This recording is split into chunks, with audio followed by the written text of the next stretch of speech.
Par exemple, il y a des appels aux autorités provinciales et territoriales, bazo kusali la et pas population, kulbaki population et bunda, tandis que bango tout ba kimi déjà. Hein? Les informations ont circulé sur les réseaux sociaux kulbaki non, la ville de Baraka est Kwei. Alors je suis venu vous dire que non, c'est une fausse information.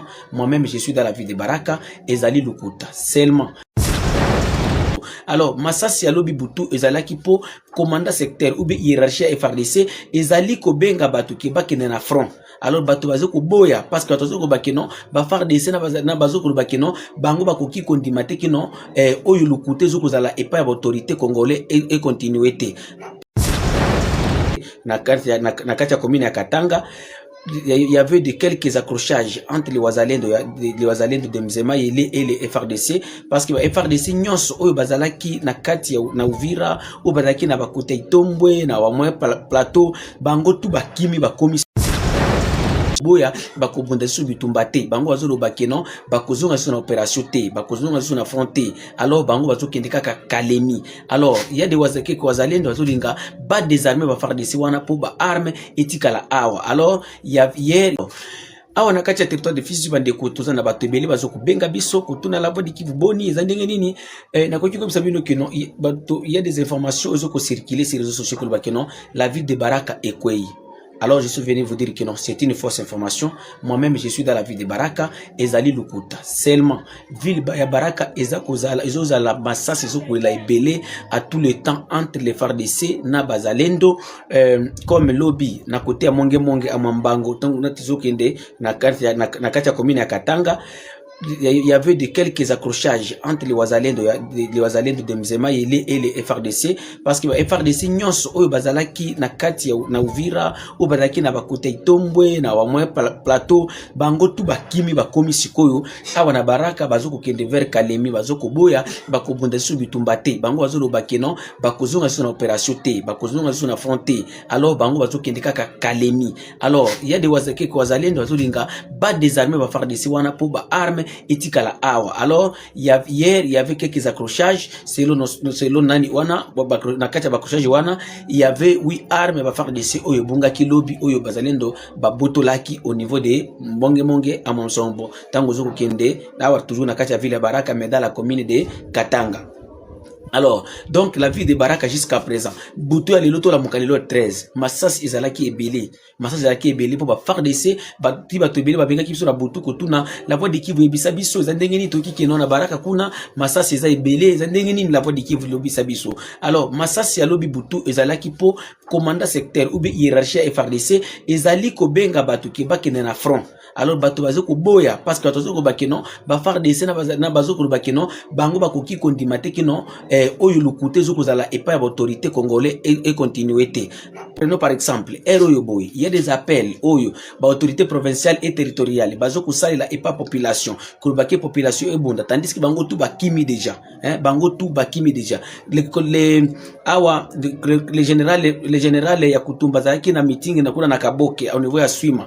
Alors kosenga bato ke bateli mbabunda la population là-bas parce que non tous en a besoin de ko bunda te tous en a besoin de bunda te. Alors bazalendo bazo ko se retrouver ki bazana kati ya nani ya pression moko bona ko expliquer mais eloko nani ezali ke non ba autorité lukuta bazo ko continuer nango awa ba administrateur nyonso bakimi administrateur directeur Sami Badibanga na équipe na nyonso ba gouverneur de province na vice na baza bloqué na Burundi mais gouverneur de message que bato babunda nani administrateur du territoire Sami Badibanga Kalonge azo sala basali nani na banko parce que toujours information qui non bazo inga bakende Kinshasa kwenda kubata mana Kinshasa basala ki video moko oyo bozo kumona na réseaux sociaux to kwenda ko balancer yango awa baza à partir ya Kalemi kunde bazo kozela avion po bakende bakima na Kinshasa mais bazo ko kosa population qui non basali nani yango na misisi bolanda na video yango.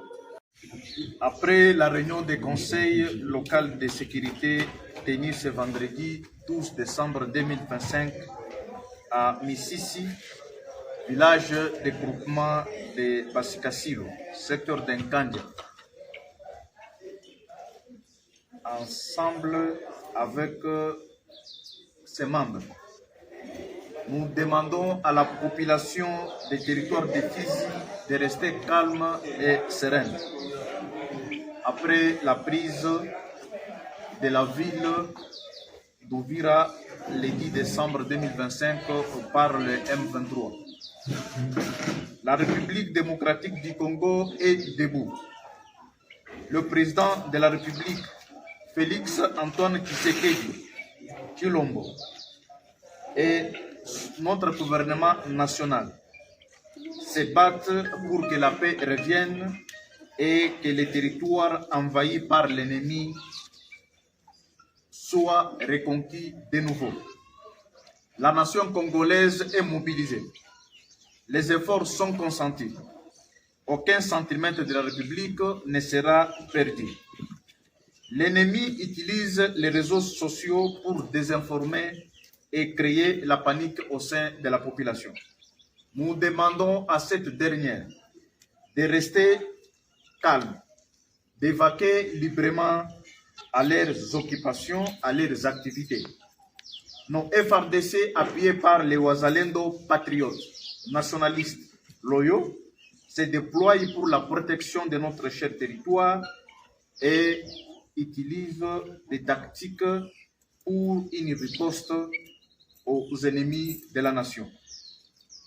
La RDC sera la République forte qu'avec ses filles et fils loyaux, patriotes et nationalistes. Vive la République démocratique du Congo, que Dieu bénisse son peuple. Merci. Oui, bauti kolanda vidéo oyo Sami Badibanga Kalonji oyo azali administrateur ya territoire ya Fizi bazo kolobela na kati ya Kalemi bazo kokende Kinshasa ndekisi bazo kende ko Batama administrateur na gouverneur na vice gouverneur baza bloqué na Burundi bango pe balobi ke bakende Kinshasa baolinga baleka Bujumbura Burundi bakota Tanzania bakota Kalemi po bango pe bakende ko Batama na kati ya Kinshasa. Alors information oyo zokoloba pe pona kokwe ya mboko ezali pe lukuta mboko ekwei nanu te na kati ya maboko AFC M23 ubi batulu wane bazali na kati ya mboko te amboko ya de Wazalendo et les FARDC nde bazali amboko. Où sont les M23 exactement? M23 baza a Kigongo place obenga ka Kigongo tango zoko bima na kati ya vile ubimi na kati ya Uvira okoti na Kabimba oleki parcelle ya Kabila okoti na Kabimba tokomi place oyo batolia ka ba misuni kolia ba fufu ba nyama. Alors liboso boye ezalaka obandisi ko yo ifotra o matabwatu pona koleka Luanga okota na kati ya Lac Tanganyika place wana ndi AFC M23 basukeli donc pour baki non bakoti déjà awa ubi bazali déjà na mboko makobola ubi baraka ce sont des fausses informations ezali ko circuler. Alors pour le moment na kati ya territoire de Fizi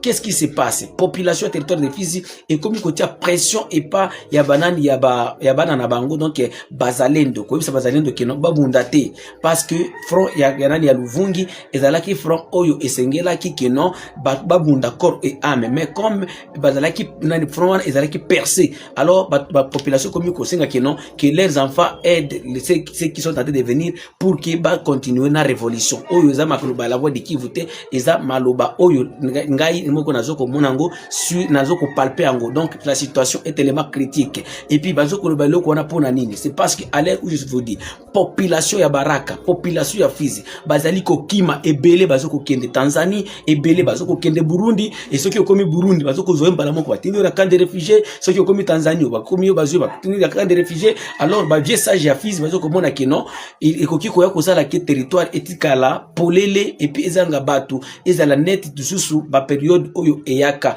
comme vous le savez Kinshasa bo dénonçaka que non il y a toujours les plans ya kolinga kokata boka na biso ya kolinga ko implanter batu kolinga kosala nini. Alors dès que tous ces gens là-bas quittent le territoire alors là ça serait le meilleur moyen vraiment ya batu ko ya ko s'implanter ou bien ko s'implanter. Alors yango bazo ko sala bazo limboloba que non il faut que la politique travaille maintenant wana ezali politique ezo ko sala awapo batu alobi ke batu ebeli bakuba lobi que non balombi déjà régime ya monsieur Félix Tshisekedi Tshilombo.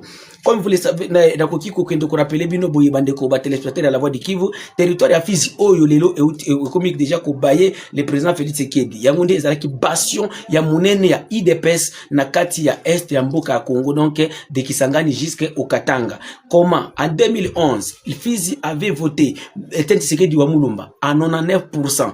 Alors, arrivé et puis Fizi avait voté les députés de Fizi de l'IDPS en 2011 dont je cite le nom de l'honorable l'honorable Ambatobe Nyongolo Ami. Alors, arrivé aux élections de 2018, Fizi c'était le seul territoire où est voté député IDPS de Kisangani jusqu'au Katanga, dont l'honorable Msambia Freddy. Alors, mais à leur grande surprise, vous voyez que en 2018, une période, président Félix Tshisekedi Tshilombo Mukwantombolo Mwama na ndenge bolu bakaye beto sokinini yango yende azwaki konzi na 2018. Mais à la grande surprise, territoire ya Fizi ezalaki tellement oublié et délaissé par le régime de M. Félix Tshisekedi. Même robinet moko ekotaki na kata territoire ya Fizi te non oyo œuvre ya président Félix Tshisekedi a pesaki et pas bana Fizi pour que balo non oui le régime que nous ou les partis que nous avions soutenu depuis longtemps et outil ko récompenser biso. Le gouvernement de Félix, ma mandataire na banini même mwana moko ya Fizi ata moko te akotaki na kati ya gouvernement ya Félix Tshisekedi à la ministre toi à la DG à la nani et jusqu'à ce que l'administrateur du territoire ya nani ya Fizi Félix Tshisekedi abimisaki mutu et pana bango pona koya kotia ye awa donc je cite le gouverneur Sami Badibanga Kalonge. Alors eloko biloko wana eza biloko ebele oyo ebuki bana Fizi mitema. Il y a aussi la mort et l'assassinat de leurs généraux, papa na bango oyo bazoko donc le général Sikatenda Shabani oyo jusqu'à présent bakundi ete bakangaki sans dossier sanini mais bakangaki na Kinshasa jusqu'à ce que le régime ebomaki il y a général a Ochi aussi oyo tilelo na bakundi ete il y a kufaki il y a le général de donner Mutupeke oyo tilelo azali na kati ya boloko azo sambate ba ebinité. Alors tout ça eza eloko oyo esalaki kino les partis au pouvoir IDPS Union pour la démocratie et le progrès social et bungisa bastion na bango na confiance oyo population ya Fizi ezalaki nango po na parti au pouvoir. Alors jusqu'à présent mes chers frères, mes chers compatriotes, aussi bakomi kolobakino les wazalendo de Fizi, ils se sont donné corps et âme pour na kolobakino babunda pour aux côtés du régime du président Félix Tshisekedi. Mais à leur grande surprise, après avoir bazando komi pesa, il n'y a rien donc qui n'ont rien gagné, même loko akolia même nini biloko wana eza biloko oyo bato bazoko détailler sikoyo le nani bazalendo ko bisango kino batika bakoma na niveau ya ko bomisa batute na bitumba. Ils n'ont pas besoin que non Fizi bato bakufa parce que Fizi c'est une expérience ya oyo ya ba massacre na ba donc ba massacre oyo les cas na ba 96 98 99 2000 2001. Alors le vieux sage du territoire bazana besoin de que non bato ba qui ne susu ko bomana te. Donc on a des situations ezali ko lika na kati ya territoire oyo. Alors nous sommes là la voix de Kivu, la voix de Sambwa, toujours au service du peuple. Parce que tout ça dans ba condition moko tellement très difficile, connexion nini megani mais toujours qu'on sala effort pour tout le monde qu'est-ce qui se passe réellement dans notre territoire. Et même à l'heure où je souhaite de vous donner cette information, il y a quelques crépitements de balles au niveau des Bonjour, donc toujours ici au centre-ville de Baraka. Et ça, la voix de Kivu, contacte Nabiso à plus de 143 85 880 8330 ou les ali numéro au Kiko Sungabiso unité tonini pour tout continuer couper sa information oyo ezali koleka nakati yamboka Nabiso. Alors pour aller terminer et pour aller chiter, ba militaire nyoso bazaki FARDC na ba Burundi o bazaki na bijombo bazaki na ipopo na wapi bango tout déjà bakiti babimi bakomi kokuta o ba Burundi bakende pa na bango ba FARDC puis ba continuer na zela na bango na kokende ti na Katanga. Merci bande koulir tozali le 13 décembre 2025 tout cas toujours branché na chaîne ya YouTube La Voix de Kivu TV na TikTok et Facebook. Merci.